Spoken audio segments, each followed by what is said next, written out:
ಸರಿಯಿಲ್ಲ. ಇವತ್ತಿನ ಪರಿಸ್ಥಿತಿಗಳು ಸರಿಯಿಲ್ಲ. ಒಂದು ಇವತ್ತು ಸದ್ಯ ಭಾಳ ಗೌರವಯುತವಾಗಿ ಕಾಂಗ್ರೆಸ್ ಹೈಕಮಾಂಡ್ ನಡ್ಕೊಳ್ಬೇಕಾಗಿದೆ. ಮೊದಲನೇದು ಈ ಬದಲಾವಣೆ ಅಂದರೆ ಅಧಿಕಾರಿಗಳನ್ನು ವರ್ಗ ಮಾಡಿದಾಗ ಮಾಡೋದಲ್ಲ. ಇದಕ್ಕೊಂದು ಗೌರವ ಇದೆ. ಅದರಲ್ಲೂ ಸಿದ್ದರಾಮಯ್ಯ ಈಗಾಗಲೇ ಅವರು ಸುಮಾರು 50 ವರ್ಷದಿಂದ ರಾಜಕಾರಣ ಇದ್ದಾರೆ.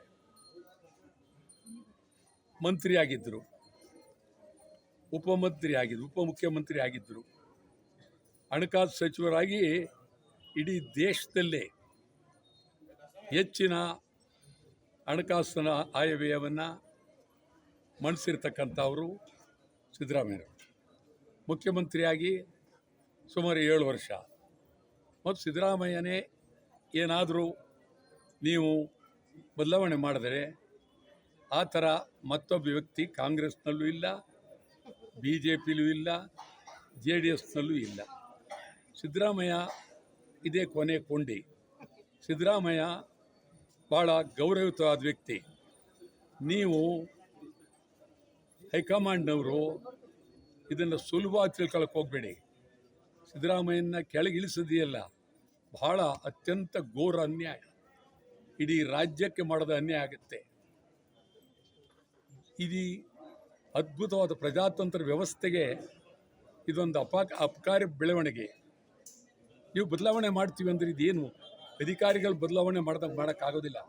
2 ವರ್ಷ ನೀವು 2 ವರ್ಷ ಇದಾಗೋದಿಲ್ಲ.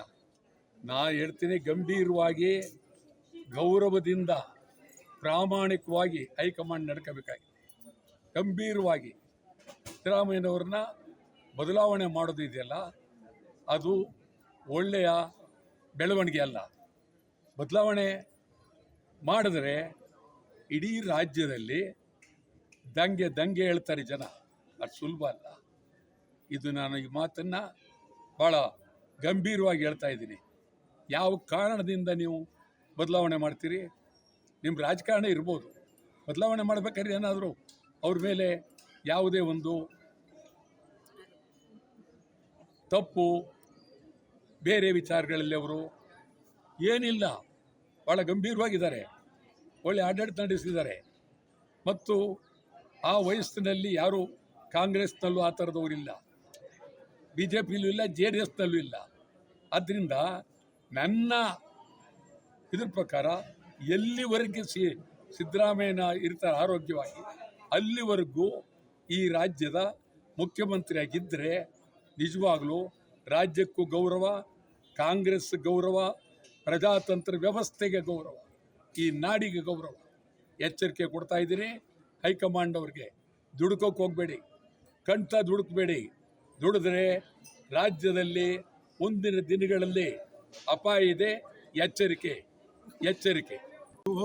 ದೇವಸ್ಥಾನಕ್ಕೆ ಹೋಗಿದ್ದು, ದೇವಸ್ಥಾನಕ್ಕೆ ನಮ್ಮ ನನ್ನ ಮೊಮ್ಮಗ ಚಂದನ್ ವಾಟಾಳ್ ಅಂತೇಳಿ ಅವಂದು ಫೆಬ್ರವರಿ ತಿಂಗಳಿಗೆ ಮದುವೆ ಇದೆ. ಆದ್ದರಿಂದ ಮೊದಲು ದೇವಸ್ಥಾನಕ್ಕೆ ಆಹ್ವಾನ ಪತ್ರಿಕೆ ಕೊಡಬೇಕು ಅಂತ ನಮ್ಮ ಮಗಳವರೆಲ್ಲ ಬಂದರು. ಸರಿ, ಕೊಟ್ಟು ಪೂಜೆ ಮಾಡಿಸಿ ಬರ್ತಾಯಿದ್ವಿ.